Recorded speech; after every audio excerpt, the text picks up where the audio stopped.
Selamat siang pemirsa channel YouTube Radar Bengkulu.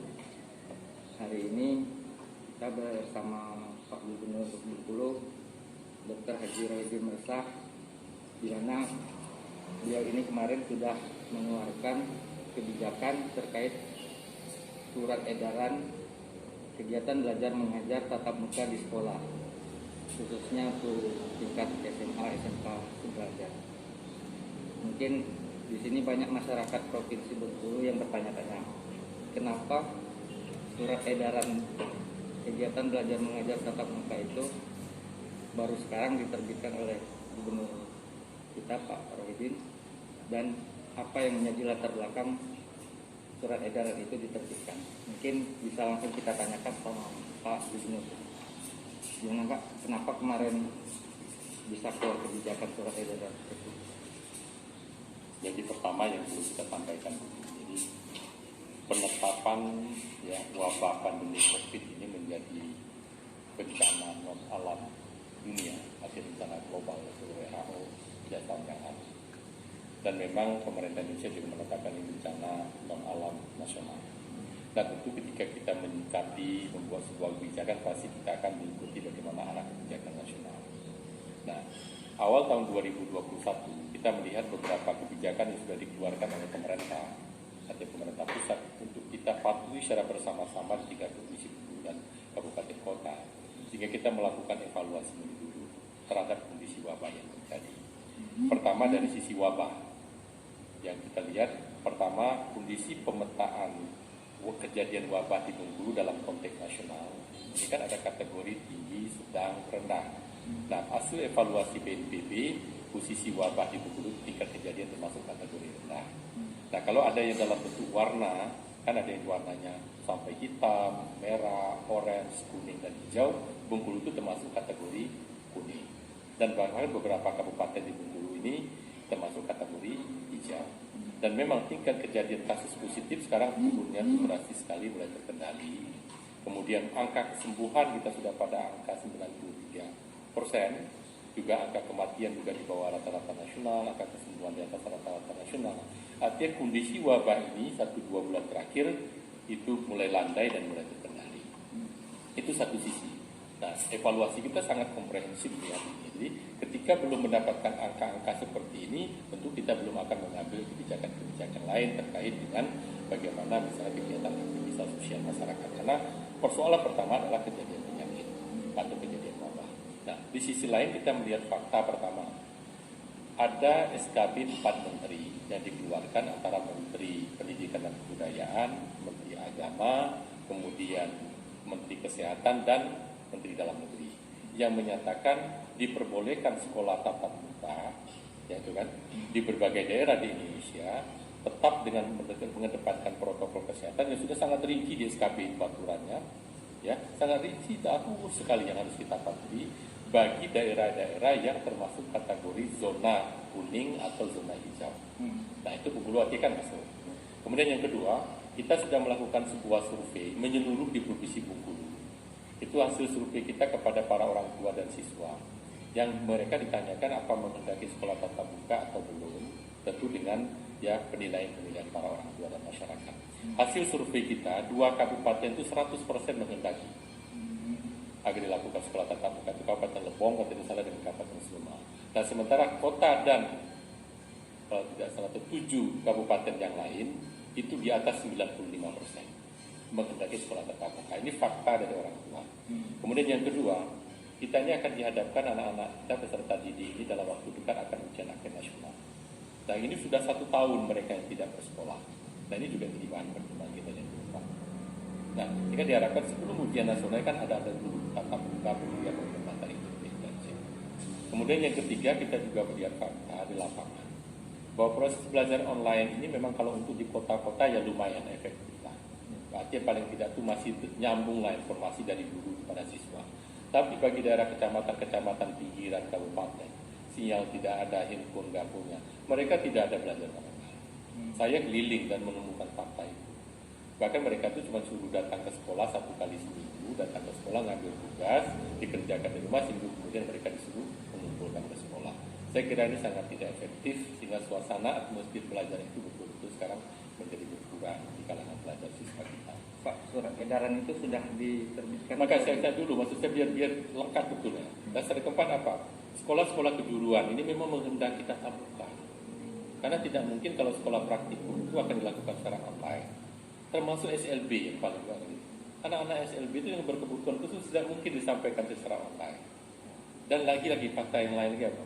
Secara fakta sudah ada beberapa sekolah sebenarnya yang melaksanakan sekolah tatap muka Di Bengkulu ini dan berjalan dengan baiklah, tidak ada persoalan apa-apa. Nanti dengan hasil analisa kondisi wabah, kemudian dengan fakta-fakta yang saya sampaikan tadi, mulai dari regulasi dan fakta ke lapangan, sehingga kemarin kita rapat ke KBD, akhirnya kita bersepakat untuk memulai sekolah tatap muka dan surat edaran itu sudah saya tanda tangani hari ini dan akan kita berlakukan mulai pada tanggal 15 Februari yang akan datang pada hari Senin. Pak, itu kan untuk SMA, SMK kita di Bengkulu Ya, kita kan, SMA, SMK, SLB termasuk madrasah aliyah. termasuk madrasah ya. Dan itu juga surat edaran ini juga kita tujukan kepada asosiasi perguruan tinggi, ya, artinya baik negeri maupun swasta, termasuk ke bupati wali kota. Karena tadi kewenangan untuk memulai kegiatan pelajar belajar mengajar, sebenarnya tetap kunci akhirnya itu adalah izin dari ketua satgas COVID setempat. Nah, makanya akan mengeluarkan izin misalnya SD SMP, ya tentu ketua gugus COVID kabupaten kota, nanti bupati wali kota. Maka kita silakan bupati wali kota menyesuaikan untuk mengikuti surat edaran dan tentu sekali juga dievaluasi sebagaimana gubernur mengevaluasi Bengkulu untuk bagaimana di kondisi di kabupaten kota masing-masing. Ya, itu termasuk dari sanawiyah, mungkin ada itu madrasah ibtidaiyah yang selevel SD SMP juga itu. Jadi surat ini ditujukan langsung di bawah kewenangan Pemprov, itu tadi SMA, SMK, SLB, dan kemarin Kementerian Agama juga setuju, ada di bawah Kementerian Agama. Dan surat ini juga adalah kita sampaikan ke Asosiasi Perguruan Tinggi dan kita sampaikan ke Bupati Wali Kota selaku Ketua Gugus Tugas COVID-19 yang ada di Kabupaten Kota. Karena begini, kebijakan seperti ini kalau tidak diambil secara bersama-sama itu menjadi tidak efektif. Tapi bersama-sama begini jangan diartikan semuanya harus seragam. Tidak. Kalau andai ada kabupaten A, B, atau C yang kondisi daerah tingkat keparahan tertentu belum melaksanakan, bukan berarti bertentangan dengan surat edaran ini. Justru ini sangat bijak. Dia bisa melihat kondisi daerahnya belum siap. Tapi andai yang sudah siap, sudah ada regulasi payung hukumnya. SKB 4 menterinya ada, surat edaran gubernurnya ada, dan kemarin sepakat FKPD akan memantau pelaksanaan di lapangan yang mudah-mudahan bisa berjalan dengan baik. Pak, di daerah lain selain Bengkulu ada nggak yang sudah menerapkan kegiatan belajar mengajar tatap muka? Sebagian ada. Jadi ada di beberapa, tapi belum atas nama provinsi. Di Indonesia Timur itu ada beberapa kabupaten yang justru sejak awal juga tetap melaksanakan belajar tatap muka. Tapi tadi ini memang kebijakan penanganan COVID ini Pak tidak ada yang baku dan tidak ada yang seragam. Karena sekali ini kan wabah yang baru pertama kali, sifatnya menyeluruh, dan bisa jadi regulasi yang kita keluarkan itu berubah-ubah, bukan tidak konsisten. Karena memang situasi yang dihadapi berubah-ubah. Misalnya pas minggu depan kita ditemukan wabah lagi dengan kondisi yang lebih tinggi, bisa kita cabut lagi edaran ini. Bukan berarti kita tidak konsisten dengan edaran ini. Atau ada kabupaten misalnya, kami belum siap. Bukan berarti dia tidak patuh dengan gubernur, justru dia menyelamatkan masyarakatnya ini. Nah, makanya penanganan wabah itu sangat dinamis dan betul-betul kita menyesuaikan dengan kondisi. Nah, sekali lagi beberapa daerah juga tetap tidak melakukan. Di Bengkulu aja sebenarnya sekolah tatap muka sudah banyak juga. Pesantren-pesantren, sekolah-sekolah swasta di bawah-bawah yayasan mereka sekolah. Pak, terakhir ini mungkin kan masih ada juga beberapa wali murid ini di Provinsi Bengkulu yang belum setuju kalau untuk tatap muka di sekolah. Himbauan dari Pak. Ya, hasil survei kita memang betul, tidak semuanya setuju. Ya. Jadi sekolah itu tadi ya 100% itu baru setuju itu lebong sama semua. Kalau survei itu kan tidak semua ditanyain. Ya. Ada margin errornya juga itu. Nah, sementara kalau kabupaten lain itu pada 94%. Artinya ada 6%. Kalau 10 orang yang ditanya itu ada 4 orang yang sekitar 1 orang yang tidak percaya, belum setuju. Dan saya kira itu boleh-boleh saja. Ada kekhususan misalnya ini.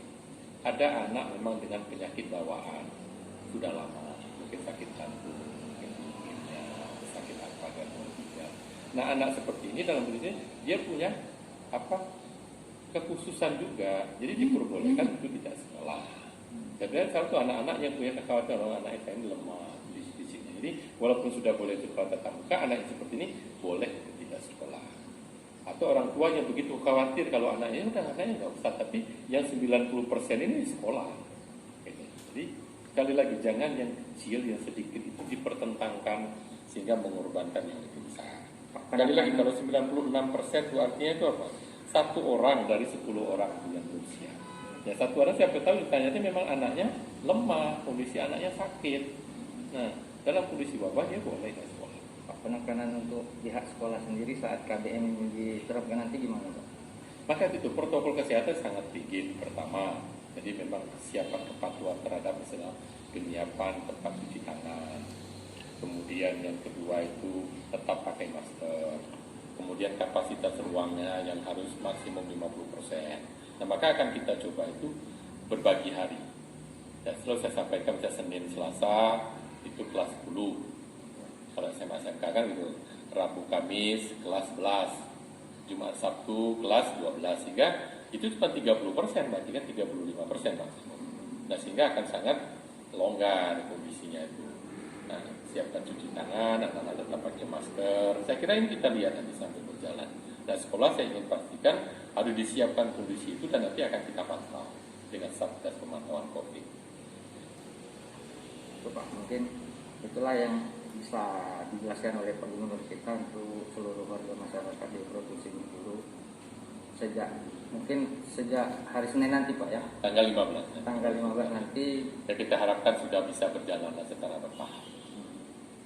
Ya, terima kasih Pak Gub atas penjelasannya. Demikianlah kami mohon kepada pemirsa channel YouTube Brother Bengkulu untuk like dan subscribe sebanyak-banyaknya. Terima kasih. Kita jumpa lagi di lain waktu.